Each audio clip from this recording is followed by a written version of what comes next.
We're going to call this meeting to order at 3:01. And Councilman Buzzard, would you please give the blessing? Yes, dear Heavenly Father, as we gather here today to do the business of the Cherokee Nation, we ask for your guidance and your help. We ask you to keep your hands upon each and every council member here and our visitors in the audience. We ask you to keep your hand upon our troops that serve here in the U.S. and those abroad. We ask all this in Christ's name we pray. Amen. Amen. I want to do roll call, Chef. Yes, sir. Dave Walkenstick. Don Garvin. Bill England. Here. Keith Austin. Here.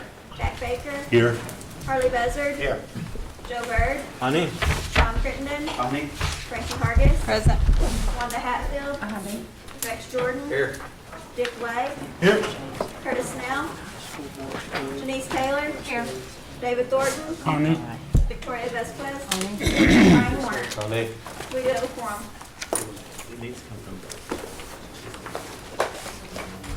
All right, do I hear a motion to approve the minutes of June 13th, 2016?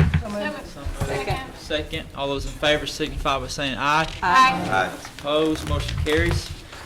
Down to reports. Miss Diane Kelly. Is Miss Diane absent? She'll be right here. She'll be right here. Late. Okay, we'll Give her a couple of minutes. all right, next, let's go down to Executive Director's Report, Mr. Ron Etheridge.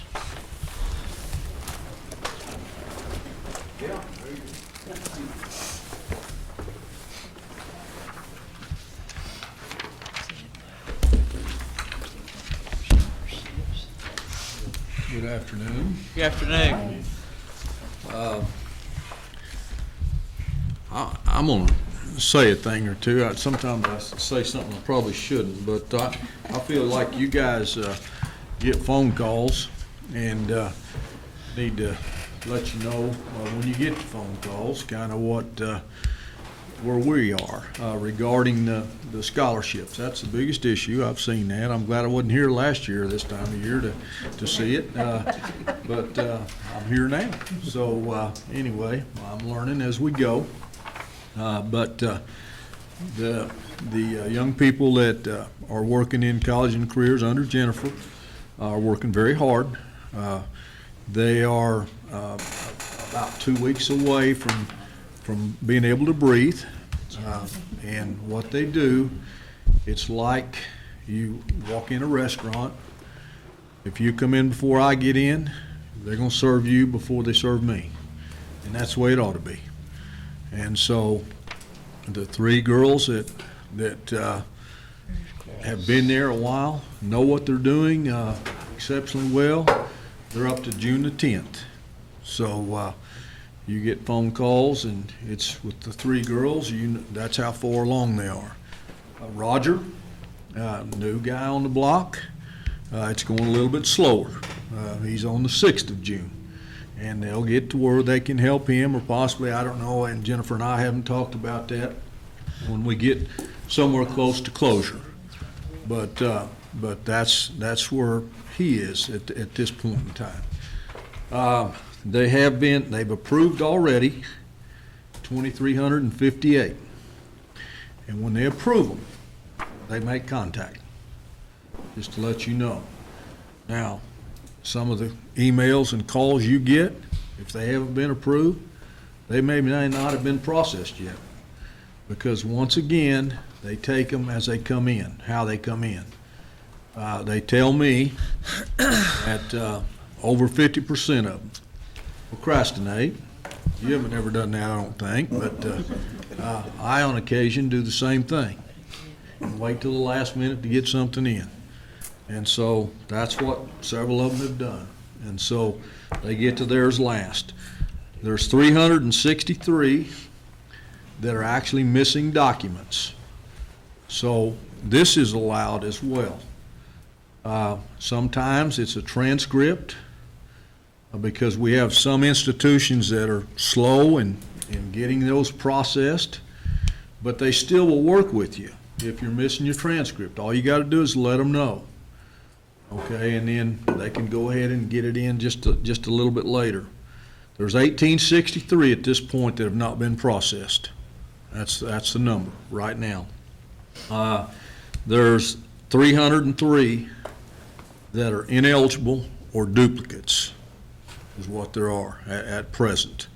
And so when we say ineligible, what we're saying is they're out of the 14 county area, they do not qualify for Pell, or possibly they're trying to pursue an applied science degree, which could be welding, truck driving, cosmetologist, something along those lines that this is not spelled out to fund.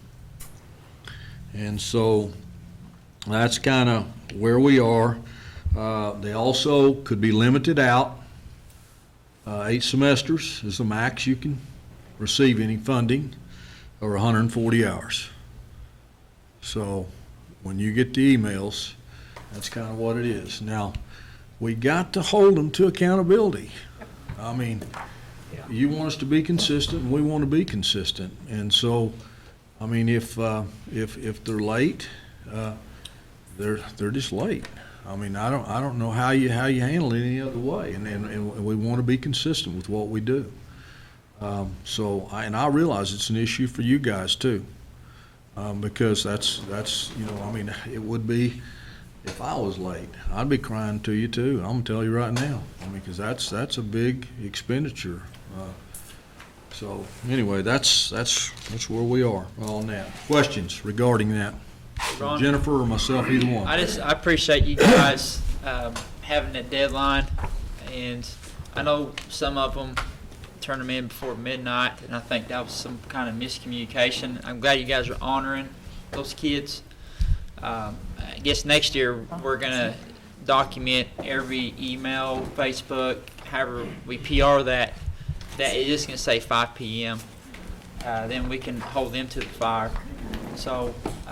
But anyways, I appreciate you guys sticking to your guns and informing the council on the process and where we're at on these scholarships. So, yes, Councilman Budger. And I echo what the chairman said, but also, Ron, understand, as councilmen, we get these calls quite a bit, quite often, because we're the last person they think that we can get something done about it. Right. So when I forward you an email, that's because they asked Exactly. me, and I I feel like understand. it's my job to do something with it. And I have no problem with that. And I certainly agree what you're saying. Deadline is the deadline. I worked here for 25 years, and I know you've got to have them, otherwise you're just out of the blue.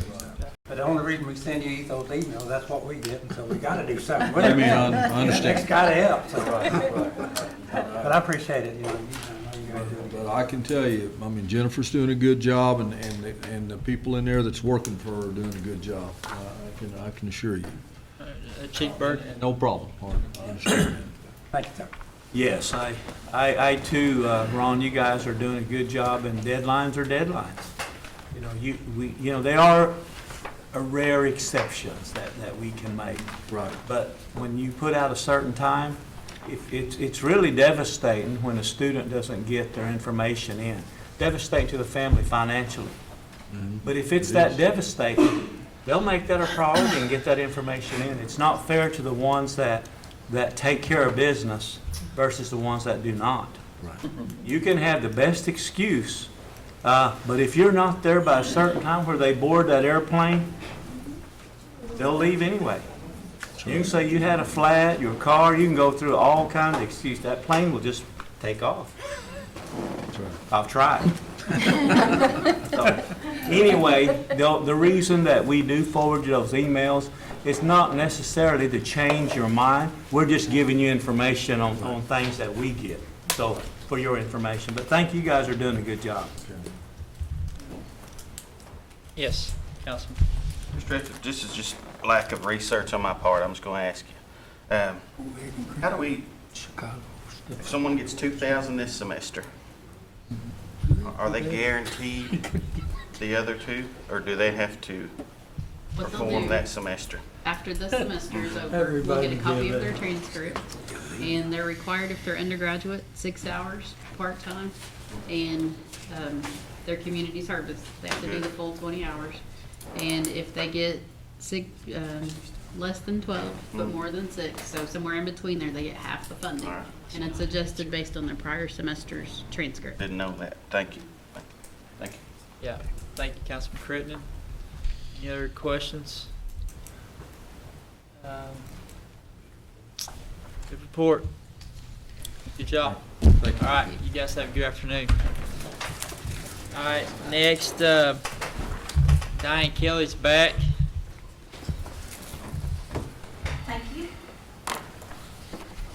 Well, since you're talking about higher education, I will tell you that George Roach is the director of vocational training. And when you were talking about these 2-year programs like nursing, that's us. That's not higher ed. That's us. And George is the one who, when the budget hearings start, you're going to say, George, you had to spend all your money. That's because all his money gets spent in the fall usually. But George is the vocational training director. He is the person that oversees that. We've got counselors. We don't do applications like higher ed. Anybody that comes in and applies with us has to come in and see a counselor. And the reason for that is because we have supplemental dollars that can assist them, sometimes with just their mileage or sometimes with a stipend, depending on whether or not they're getting Pell. So there's a lot of things we take into consideration when they come in. So there's a counselor that works with them from the time they start till the time they finish. So if you've got someone that contacts you, Councilman Buzzard, about nursing, Jan Grogan is the nursing lady. She's the one that's got those nursing scholarships. And she's located up at Southgate, which is up there in the building where the business tech is, right there by Taro. And she works directly under George. And then George has got counselors out in all these field offices that take applications for vocational training. So I just wanted to bring that up because we're the 2-year. We're not the 4-year, we're the 2-year. And we don't have deadlines. They come in and sometimes, well, the reason being is because sometimes they're coming in for just a 6-week course or they're coming in for a year course or whatever. And there is a review committee that looks at those applications, and we take them in the fall, we take them in December for the spring semester. So we do spring and we do fall. Hey, Councilman Crittenden. Cosmetology, anything? Cosmetology is not one that we work with as much. The reason being is if they've got a shop that they're going to be able to go into when they finish that course, and say it's a mom and pop shop, and say their mother's got the shop and she's going to hire that daughter and she's going to get a job, then we might consider it. But most of the cosmetology people do not get jobs when they get through, and some of them quit before they get trained. Some of them just want to go in and learn how to do nails. Yeah, they go in there and they don't finish their training and they do the nails, and we've already expended dollars. Or they go in and start doing massage therapy. So anyway, we look at those real carefully because sometimes we have to look and see whether or not they're going to get placed. And we look at the amount of money. For instance, we've been working with Spartans, and they're wanting us to, put people up there to be pilots. Well, that 4th leg of that training program is a lot of math, and if that person can't do math going into it, they're not going to be able to be a pilot. Or anyway, I wouldn't want to ride with them if they couldn't. But, these are things we have to look at. We look at their test scores. We look at their grades when we put them in these programs. And then they also have to be accepted into that program. So there's several things that we look at that we're working with them on so we can get placements out of it. Just want to report that we have a new Deputy Director of Job Corps. Her name is Ramona Holt. Ramona has been over at the Job Corps Center for 25, 26 years, and she was designated as the Deputy Director under Jay. Dallas Region finally agreed that we could have a Deputy Director. But they have to approve 6 key positions over there before they'll allow us to do it, because it's a contracted center, and the 6 key positions have to be approved through Dallas Region. Where's she from, Diane? She's from Tahlequah. Cherokee County. How they do? Oh, I know, but she's been over at the Job Corps, and she's worked in every area over there. And Ramona she knows those statistics, and she's been an asset to Jay. In fact, this is great. Job Corps is number 46th in the United States. They are ranked number 46 out of 125 centers. That is the highest we've ever been. Really? And and they're number 28. They're number 28 in admissions. John Legal, Sandra Baker, and all those guys over there in outreach admissions, our Oklahoma City office, our Tulsa office, and the Tahlequah office, they are doing their job and really looking good. So I'm excited for them. I love Job Corps. Adult education graduation will be in September, and it's going to be held down at the, what was the old Armory, which is the Telequa Municipal Building. Landra Alberti and Stephanie are working on that, and you'll get invitations for that. Hope y'all can come. And we're going to be looking for a testing tech here in the Telequa office. Ms. Fine resigned. She took another job, so we're going to be looking for a testing tech. And I want to encourage all of you all to enter into the Cherokee Holiday Parade.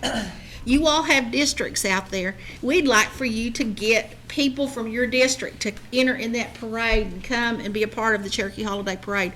Our department puts on, we coordinate the parade, but we'd like to see people from the at-large groups bring in some floats or some cars or trucks or trailers, or bring your dog, whatever you want to bring. But we really want you all to look at your community and the district that you represent and see if you can get a little enthused about your district and talk to some of those movers and shakers out there and say, come and be a part of our Cherokee Holiday Parade, or ride your horse in the parade. And I asked somebody riding my mule. Ride your mule. Don Crichton rode a buffalo, wasn't you? I am, would you like to ride? But seriously, it's coming up, and we really would like to see you all think about that and encourage some of the people. I know one year there was one of the towns had 2 or 3 police cars come from up their way in the parade. Some of them had fire trucks, and some of them had their cheerleaders from some of their schools. And if we can get your bands, we really want your bands. Anything that would depict your district that you represent. And who knows, some of y'all even go back and ride in your district, and they'll put you up there on the top of that. No, I'm just kidding. But seriously, the Cherokee Holiday is a time for us to have a reunion and bring out some of the people from your communities. Even the 4-H clubs are good to have at the holiday, Rex. Diane, do we give anything to the bands that come? Yes, we do. We give them a do? check. Okay. So if you can get some more bands, we'd love to have them. I wish we could. That's what parades, should be. More bands. I wish we had 10, 15 high school bands that would show up. I don't know, that's the time of the year where a lot of the bands are just now getting organized. Just getting formed, yeah. Yes. Yeah. We always have Sequoia, which is good. You have Stillwell, Lowry. Northeastern and Grandview, Tahlequah has been. Grandview, Northeastern. Yeah. Yeah, usually about 5 bands is all we ever have. Yeah. I can remember a band from Muskogee that used to participate in all these parades called Manual Training. Now, they put a show on. If we could get some bands like they used to perform, those would be some good bands to get. So if you got bands in your area, tell them to come down to the holiday. We'd love to have them. It's just, Councilman Hatfield. You know the question I wanted to ask, the VOTEC for at-large students, do we do that, or is that? Just in the 14 counties. All right, thank you. Councilwoman Vasquez. I have a question regarding the parade. Why do we throw out buckets and buckets of candy when we have diabetes rampant in our tribe? I don't know. You'd have to ask the people that are throwing the candy. I don't know who's throwing it. I think we should throw water balloons Bananas? or something. Water guns. I can tell you that when we were in the strawberry festival, we gave out strawberries with bags, that made bags into bags. Provided by the local dentist. Was that? Yes, candy provided by the local dental association. Yeah. It's like those guys that have those body shops. They go out there and run all those deer. But anyway, I just wanted to share that with you because we do encourage you to participate in the parade and be a part of it. Should make nutritious. Any other questions? Do y'all have any questions of me? I'm truthful, I believe it. You are. Any other questions for Diane? Good report, Diane. Your report. Thank you. Hey, thank you for the shirts as well. Yeah. Well, George Roach said go ahead since they're all here. Oh, okay. George, thank you. Next, we got superintendent, actually, we got the Head Start director, Ms. Verna Thompson, is here.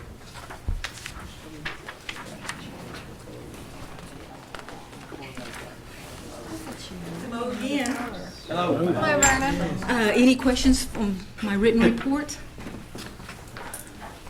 Verna, I have a question. On the Head Start, your parents that come in there, you get federal monies. Yes. Correct. So you guys have to go by the federal income guidelines for all the parents. Exactly. I've heard a lot of people brag on your program on how you set up, I guess, the income formula, whatever it is, for each parent. And Actually, that's set up by our funding agency. Oh, is it? Oh, yeah. Okay. It may be something we may be able to adopt in some of our other programs. Very low. It's the lowest of low. It is. Are you Yes. guys are you at 50 or 80%? A family might qualify for donated foods or WIC, but not qualify for Head Start. And it's just really low. And they were in the packet that we distributed a few meetings ago. Yeah. Yeah. Well, I heard working poor people Oh, yeah. that qualify for your program, but they don't qualify for other federal programs. And Oh, it's It'd be usually the the other way around. no, it's not the opposite. Huh. I've talked to people that have kids in your daycare, but they don't qualify for clothing vouchers.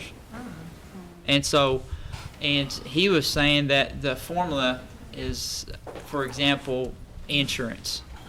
That they don't calculate insurance or retirement into the income of the family. Like, it's like they exclude that part.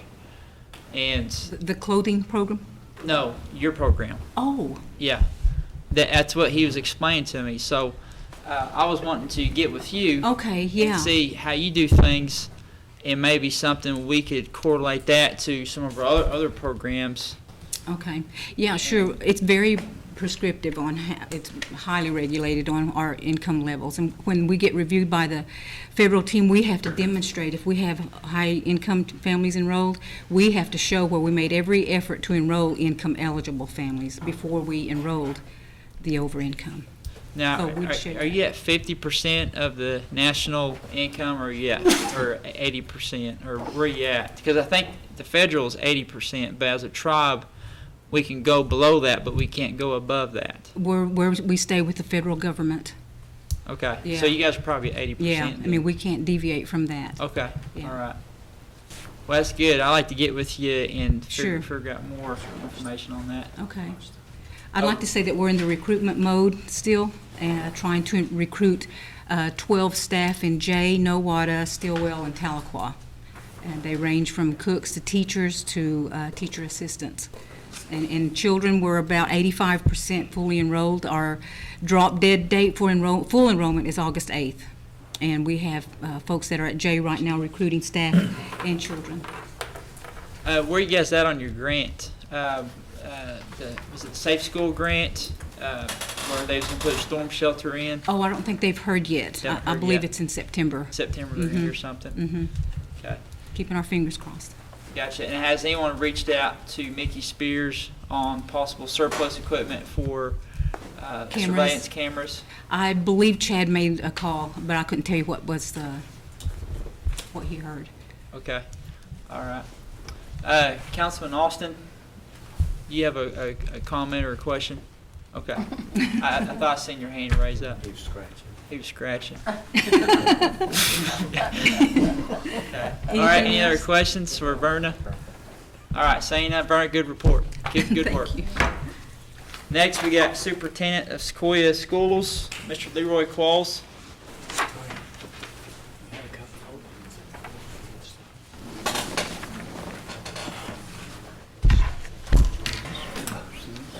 Good to see everyone.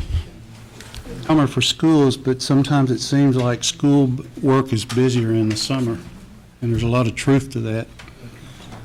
I was glad to see Ms. Hatfield up at the Education Tribal meeting at the Intertribal last week, and felt like there was a good, productive meeting there. You've got my report. There's some things that I'm going to touch on. And the very first thing is I'm really excited about this coming year. We've had 2 fantastic years, actually 4 good years, but this next year potentially may be the best one. The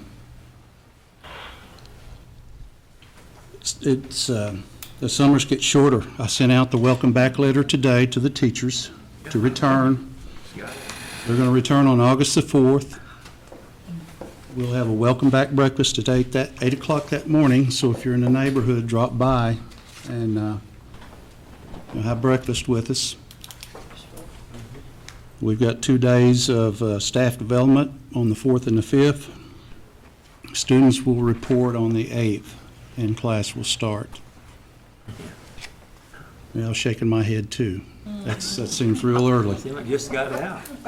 Yeah, we just got out, we just finished out the fiscal year, so here we go. One good thing I'd like to mention about our immersion school, and I've done it before, but the significance of a point gain in standardized testing. I feel like anytime you've gained 5 points on any test, that's pretty amazing. And we gained 44 this past year. And I attribute that to the grant that we had, the inclusion piece that we started with the math program and the reading, and the after-school tutoring especially. And we've got that 3 more years. I think that's one thing that we've done that's made such a tremendous difference for our kids. Following up with immersion, we had our first board meeting last month. That's on your report. There's a construction to get the entire immersion campus at this point under one roof with one entrance door for safety reasons. For high school enrollment this year, we've got 100 new freshmen coming in. And as you can see, we've added 9 new students in the 10th grade. That makes 99 students. 3 in the 11th and 2 in the 12th, which comes out to about 386 for the student population. Cafeteria staff reported last Friday, believe it or not.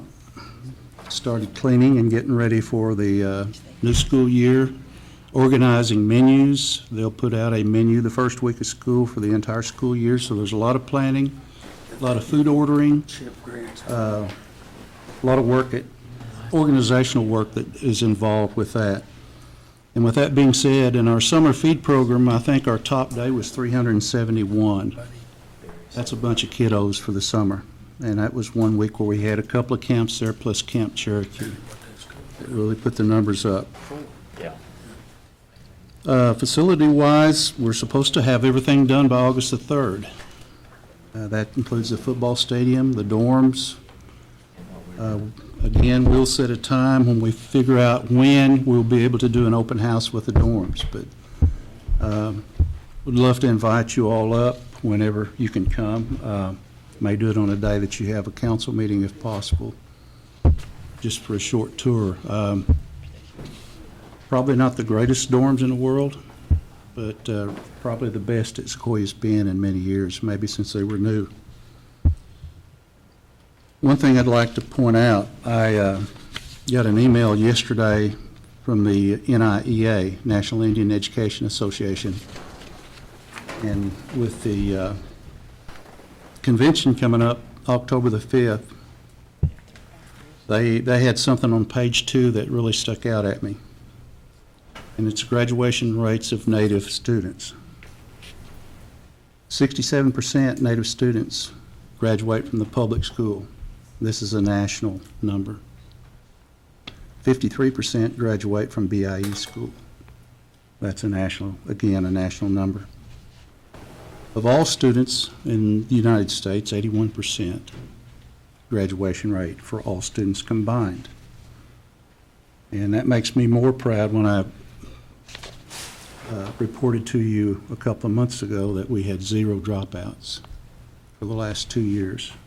That makes, comparing that to that makes, to me, makes it much more significant. So we can kind of compare. In this part of the state too, you know, it's not just a Sequoia thing, but it's a trial and tribulation thing for all schools to get our kids engaged. One thing that I'll brag on, I went in the last day of our summer school program with our 8th graders and went in their classroom and visited with them for a while. They were able to go to 4 universities this summer, 8th graders. And before I left the room, I shared with them that it wasn't until late in my high school days that I even set foot on a college campus. There was even a couple of kids raised their hand when I asked which one was your favorite college, and a couple of them raised their hand and said University of Arkansas. There was one that said University of Tulsa. But just getting the exposure for these kids out there so they can set their own goals and ambitions at an early age, I think is very important, as well as what we do with career techs. And again, in the fall, we'll have a college and career day. We had the mid-40s in numbers last year that attended of all the colleges and careers. And we expose those 7th and 8th graders every year to get them to thinking about what they want to be and what it's going to take to get there. Anyway, that's some things I wanted to share with you that I'm excited about, and I'm excited about the new school year. If you have any questions on any of the report that you have in hand or anything that I've reported on. Question? Chief Bird? Good report, Mr. Quall. Seemed like you did just get out of school. You probably not out. You're still hooked up. Just left from there. We just confirmed a school board member of yours, Jeff Limore. He's doing an outstanding job. And we just talked about the waiting list.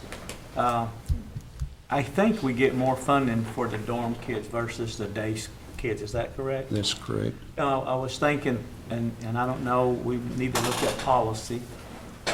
We have anywhere at any given time from 75 to 100 kids on a waiting list. Could we give more merit to the kids that actually stay in the dorm and make it like a 50-50? You know, give as much, you know, we want at least 50% dorm kids, 50% day kids.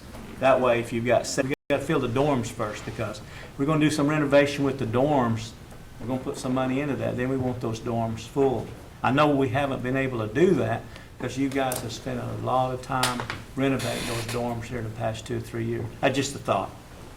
It's a very good thought. Back in 2000, when I left from Sequoia the first time, we had over 200 kids in the dorms. Thus, there's much more funding. Yeah. Today, it's almost a battle against ourselves, because I do feel like we offer a good product for the school. Back then, there wasn't as many local students that came.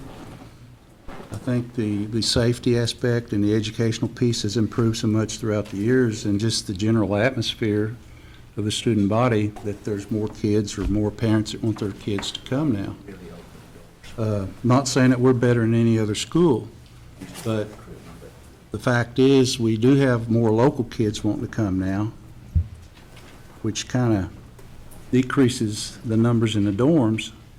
I know we don't have as many out-of-state kids now as we used to have. We used to have a lot of probation officers call. Not a lot, but some.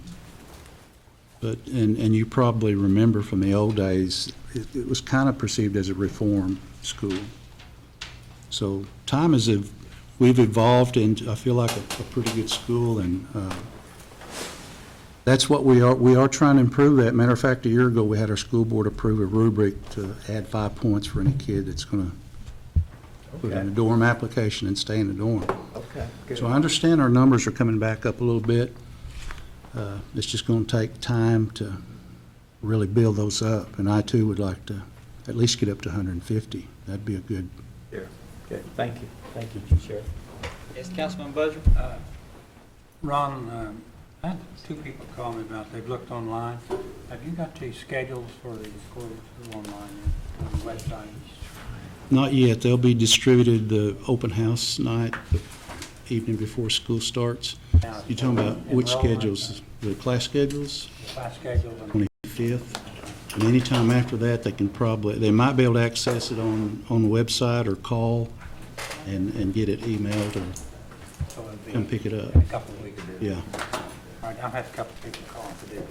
Look at the website and see any scheduling or anything. Well, we really don't put the schedule up on the website, but if they'll call the counselor the 25th or the 26th or whatever, we'll make sure we take care of them. All right, okay. All right, thanks. Any other questions for Mr. Qualls? Mr. Qualls, good report. Thank you.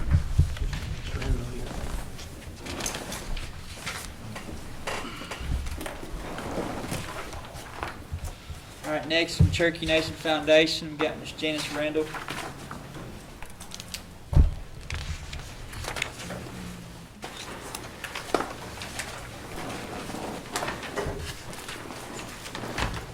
Good afternoon. Janice? You should have my report, and like Leroy said, summer is on us, and so the main thing we're doing this summer is the 2 camps. We did our June camp, which is what you have in the report, and this is the first year we had a waiting list for our ACT camp, and it was very successful. The kids averaged from 3 to 5 points with their scores. And we leave Sunday, the 17th, to go to RSU. This is the first year we've been there. We have 37 kids that have applied, and that's the most we've ever taken. So we're really excited about that. We have lots of universities that are coming to RSU to entice the best and the brightest of our Cherokee students to attend their colleges or universities. And so we have a list of scholarships, and you can see they're pretty spread out by the different counties. It was tough this year. We had 25 readers, and they all met one night. We rented a building down at the city park, and all the applications were online. And we had 2 people, for instance, the TU, 2 people read, 2 people scored, and we took the tallies, and it was very fair. It wasn't very close. I mean, we didn't have black ties, so it was very distinct on who received the scholarships.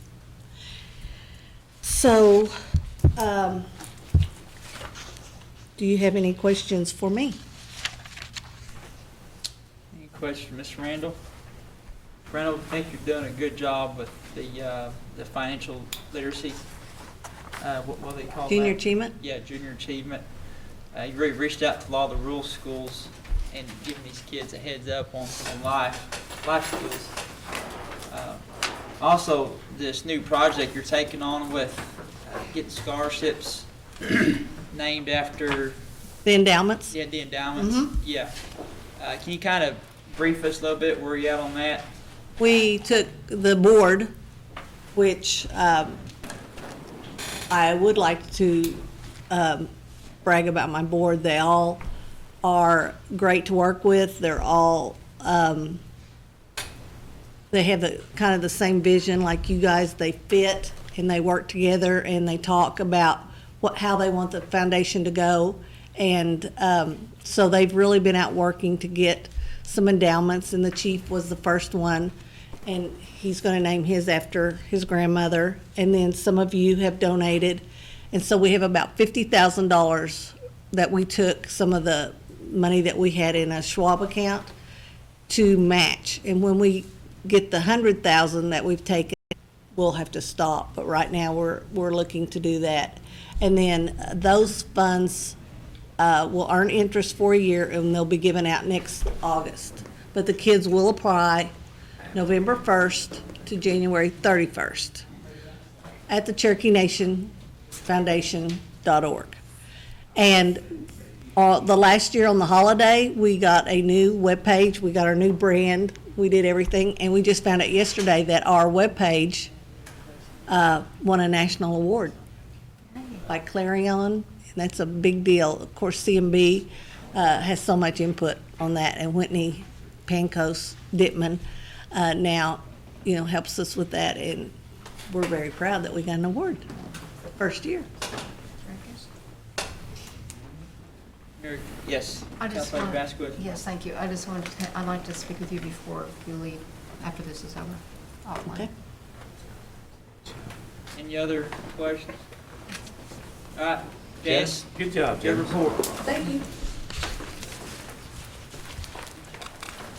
All right, under old business, none pending. Yes. New business, none pending. Announcements, next meeting is August 15th. I hear a motion to adjourn. So moved. So moved. Second. All those in favor, signify by saying aye. Aye. Aye.